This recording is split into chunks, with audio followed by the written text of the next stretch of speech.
কোরবানির ঈদ সামনে রেখে রাতের আধারে চাঁপাইনবাবগঞ্জ সীমান্ত দিয়ে অবাধে ঢুকছে ভারতীয় গরু। জীবনের ঝুঁকি নিয়ে সীমান্ত পেরিয়ে এসব গরু আনছে চোরা কারবারিরা।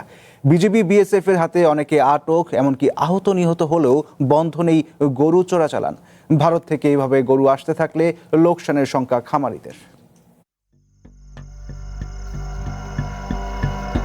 গত 16 মে বিকেলে খবর আসে রাতের আধারে সীমান্ত পথে ঢুকবে অর্ধশত ভারতীয় গরুর চালান। খবর পেয়ে চাঁপাইনবাবগঞ্জ সীমান্তের কাছাকাছি একটি দুর্গম চরে অবস্থান নেয় ওয়ান নিউজ টিম। রাত বাড়ার সঙ্গে সঙ্গে বাড়তে থাকে চোরাচালান চক্রের নিয়োগ করা লাইনম্যানদের আনাগোনা। তাদের গ্রিন সিগন্যাল পেয়েই একে একে গরু নিয়ে বাংলাদেশ ভূখণ্ডে প্রবেশ করতে থাকে রাখালরা।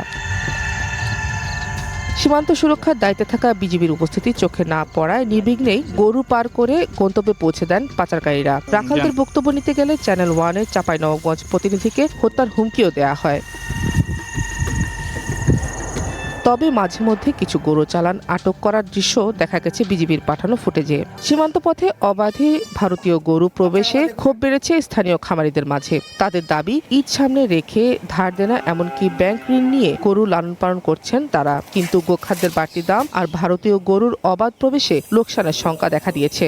নদীর মতন গরু আসছে, এগুলো বন্ধ করতে হবে।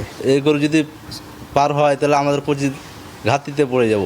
ইন্ডিয়ান গরু যখন আসবে আমাদের ক্ষতিতেও অনেক ক্ষতি হয়েছে, আমরা ক্ষতিগ্রস্ত হচ্ছি।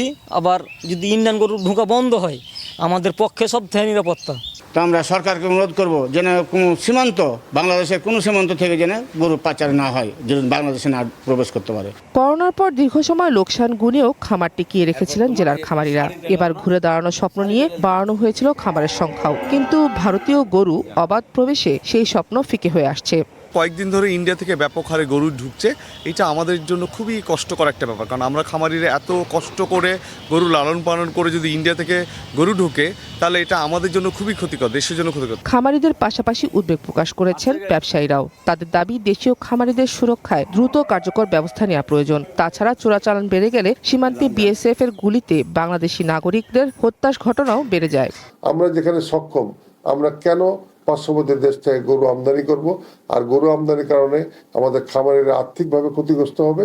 অপরদিকে এই গরু আনতে যে আমাদের মানুষ হত্যা হচ্ছে, এই কারণে হত্যা যন্ত্র বেড়ে গেছে। সীমান্তে এই হত্যার কারণে উত্তেজনা বিরাজ করছে। গরু চোরাচালান বিষয়ে ক্যামেরার সামনে কথা বলতে রাজি হননি বিজিবি 53 ব্যাটালিয়নের অধিনায়ক লেফটেন্যান্ট কর্নেল কাজী মোস্তাফিজুর রহমান। তবে টেলিফোনে তিনি দাবি করেন রাতের আধারে বিচ্ছিন্নভাবে কিছু গরু এলেও সেগুলো জব্দ করা হচ্ছে। সীমান্তে জিরো টলারেন্স নীতিতে গোয়েন্দা নজরদারি এবং টহল জোরদার করা হয়েছে বলেও জানান তিনি।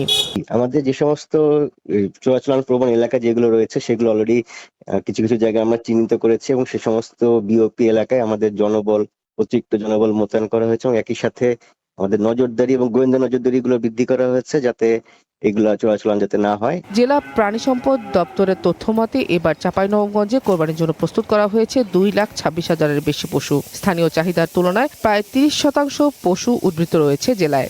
এরপরও সীমান্ত পথে ভারতীয় গরুর অবাধ প্রবেশে দুশ্চিন্তায় স্থানীয় খামারিরা। One national desk.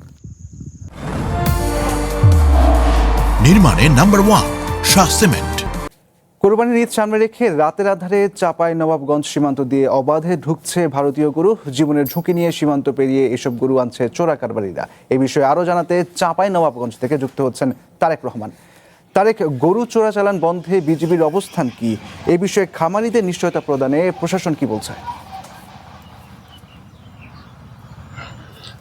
ইশতিয়াক, আপনাকে ধন্যবাদ। আমরা টানা কয়েকদিন ধরে অনুসন্ধান করছিলাম চাঁপাইনবাবগঞ্জের যে সীমান্তগুলো দিয়ে গরু ঢুকে, সেটি আমরা চোখে দেখে এসেছি এবং স্থানীয় যারা খামারি রয়েছে তাদের সঙ্গে আমরা কথা বলেছি। খামারিরা বলছেন এবছর চাঁপাইনবাবগঞ্জ জেলাতে যে পরিমাণ তারা গরু লালন পালন করেছে, সে গরু স্থানীয় বাজারের চাহিদা মিটিয়ে তারা কিন্তু দেশের বিভিন্ন প্রান্তে পাঠিয়ে থাকছেন।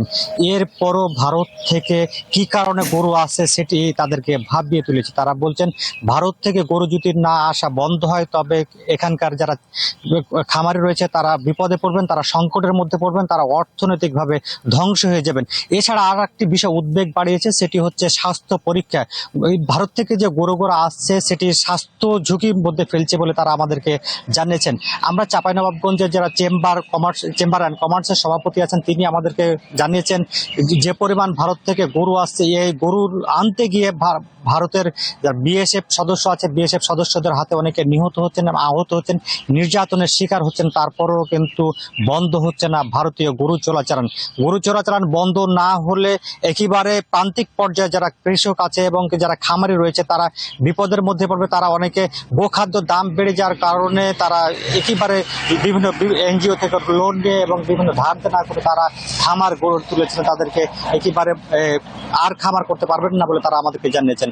আমরা কথা বলেছিলাম চাঁপাইনবাবগঞ্জে যে 53 বিজিবি ব্যাটালিয়নের অধিনায়ক লেফটেন্যান্ট কর্নেল কাজী মুস্তাফিজুর রহমানের সঙ্গে। তিনি আমাদেরকে জানিয়েছেন তারা নিরলসভাবে কাজ করে যাচ্ছেন গরু চোরাচালান বন্ধে, কিন্তু তারা যে পরিমাণ আসলে জনবল দরকার এবং দুর্গম চরাঞ্চল হয় তা গরু চোরাচালান ঠেকানো যাচ্ছে না। তারপরও তারা মাঝে মধ্যে দুই একটি চালান আটক করলেও কিন্তু অধিকাংশ গরু পদ্মার চর পেরিয়ে দেশের বিভিন্ন প্রান্তরে ঢুকে যাচ্ছে।